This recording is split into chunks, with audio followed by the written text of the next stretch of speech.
یہ جو اسلام کے خلاف احکامات آ رہے ہیں ابھی اور آئیں گے. میں ایک بات کہہ رہا ہوں، آپ اس سے اختلاف کر سکتے ہیں. کبھی بھی آپ اندازہ کریں، جس اللہ نے 750 سال تک منارٹی کو، اقلیت کو بھارت جیسے دیش میں ستا سونپی، نہیں سمجھے میری بات؟ 750 سال تک مسلمان میجورٹی میں نہیں تھے، منارٹی میں تھے. اس کے باوجود اللہ نے تم کو ستا سونپی اور تم نے قرآن کی دھجیاں اڑائیں. اس لیے قرآن کے خلاف اب قانون آ رہا ہے. 95% بھارت کے لوگوں نے وراثت کے قانون کو قرآن کے تحت نہیں عمل کیا. اب قانون کیا آ رہا ہے کہ لڑکا اور لڑکی دونوں کو برابر ہوگا. اللہ ایسا بے رحم ہے ہی نہیں. لیکن اللہ کی یہ بھی پالیسی ہے کہ اگر اس کے گریس پیریڈ کو آپ نے غلط استعمال کیا تو کوڑے آتے ہیں. اس لیے سب ہو رہا ہے. مدارس کو چاہیے کہ ایسے افراد پیدا کریں کہ لوگوں کو بتائیں. اب جو بن گیا ہے قانون اور بننے جا رہا ہے، اس وقت بڑا عالم وہ ہے جو اس منفی پہلو سے مثبت تلاش کر لے. غور سے تم سن لیجیے اس جملے کو. یہ نیگیٹو بات جو پیدا کر دی گئی، اب اس میں ہم کیسے علماء پیدا کریں کہ اس نیگیٹو کو مثبت انداز میں، پازیٹو انداز میں ہم اٹھا لیں. مثال دے دیتا ہوں. مثال کے طور پر ہماری بہن کو طلاق ہو گیا، 3 طلاق ہو گیا، وہ جاتی ہے عدالت میں. اس وقت وہ عالم ہے، وہ دانشور ہے جو اپنی بہن اور بیٹی کو یہ سمجھا لے جائے کہ قانون کو ڈمی بنایا جائے، قانون کی مخالفت نہیں کی جائے، کیونکہ سنویدھان ہے، وہ آپ کو ماننا ہی ماننا ہے. قانون کو ڈمی بنائے. ڈمی کا مطلب کیا ہوتا ہے؟ قانون اپنی جگہ برقرار رہے اور اپنی حیثیت کھو بیٹھے. یہ کام ہے. وہ بتا دیا جائے بھائی 3 طلاق دینے کے بعد اگر آپ عدالت میں جائیں گے تب آپ کے خلاف فیصلہ ہوگا نا. ہماری بہن کو یہ معلوم ہونا چاہیے کہ ہمارے اللہ کا سنویدھان ہمارے سروں پر ہے.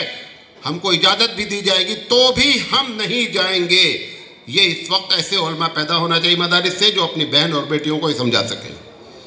ذرا سے حکومت نے کہہ دیا کہ صاحب بغیر محرم کے حج اور عمرہ ہو سکتا ہے. بہنیں ہماری کیا کہہ رہی ہیں؟ میں تو نہیں جانا چاہتی ہوں، لیکن حکومت ہی آپ کو ثواب بھی دے گی اور جہنم اور جنت بھی دے گی. یہ بھی طے ہو جانا چاہیے کہ حج اور عمرے کا ثواب سرکار دیتی ہے یا وہ دیتا ہے جو سرکار بناتا ہے. یہ بات اگر آپ سمجھا لے گئے ایسے مدارس ہمارے، تب جا کر کے معاملہ بن پائے گا. اور قانون بنا ہے ڈنڈے کے لیے. لہذا اب ہوشیاری اور دانش مندی اسی میں ہے کہ ہم ایسے وقت پر ایسے مدارس کو کہ افراد پیدا کریں جو نگیٹو سے پازیٹو بات سوچنے کی صلاحیت رکھ سکیں. دوسرا ٹاپک تھا، بہت لمبی بات ہے، میں تو دیوانہ آدمی، آپ کو معلوم ہے بولتا ہوں تو بہت بولتا ہوں، لیکن وقت کا میں خاص خیال رکھوں گا. 11 منٹ مولانا نے مجھے دیا ہے. مولانا کا ٹائم 40 منٹ تھا تو مولانا نے 29 منٹ پہ ختم کیا. لہٰذا 11 منٹ ان کی طرف سے گفٹ ہے اور 9 منٹ ہمارا ہے. تو 11 میں مل کر کتنا ہو گیا؟ 20. ہم 20 میں اپنی بات ختم کریں گے. دوسری بات جو میں نے کہی کہ مدارس قلعے ہیں. ہم نے کیا عنوان دیا تھا کہ مدارس دین کے قلعے ہیں. قلعہ 2 کام کرتا ہے. ہم نے جو سمجھ کے عنوان دیا تھا، قلعہ 2 کام کرتا ہے. پہلا کام کیا کرتا ہے؟ جو اس میں پہنچ گیا وہ محفوظ ہو گیا.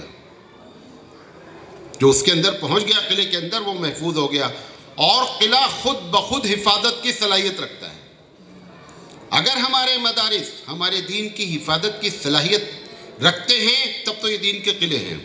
اور اگر مدارس کفر کی فیکٹری بن گئے ہیں، اتنے یہ لوگوں کی نماز مسجد میں ہماری نہیں ہوتی ہے، یہ قلعے اب نہیں رہ گئے ہیں. ان قلعوں میں دراڑیں پڑ گئی ہیں. یہ قلعے نہیں رہ گئے. قلعے کا تو کام تھا کہ جو پہنچتا محفوظ ہو جاتا. تم نے تو منتشر کر دیا. حبیب مصطفیٰ صلی اللہ علیہ وسلم کی مسجد نبوی میں آ کر کے ایک بدو پہ کیپ کرتا ہے، آپ اس کو برداشت کر سکتے ہیں. لیکن آج کا مسلمان لا الہ الا اللہ محمد رسول اللہ پڑھنے والے کے لیے لکھتا ہے کہ فلاں فلاں فلاں فلاں آدمی ہماری مسجد میں داخل نہیں ہو سکتا. یہ قلعے نہیں بن رہے ہیں مدارس، یہ انتشار کا ذریعہ بن گئے ہیں کفر کی فیکٹری. ہم صحیح ہیں سب غلط ہیں. یہ کون سا فارمولا ہے؟ ہم صحیح ہیں آپ بھی صحیح ہو سکتے ہیں، ہم صحیح ہیں آپ غلط نہیں ہیں، ہم صحیح ہیں آپ کی غلطی اجتہادی ہے، یہ ساری باتیں کی جا سکتی تھی. یہ مدارس میں ایسے کیریکٹر کے لوگ پیدا ہوں گے تب دینی مدارس قلعہ بنیں گے. بات میری سمجھے؟ یہ دو باتیں کرنا چاہیے.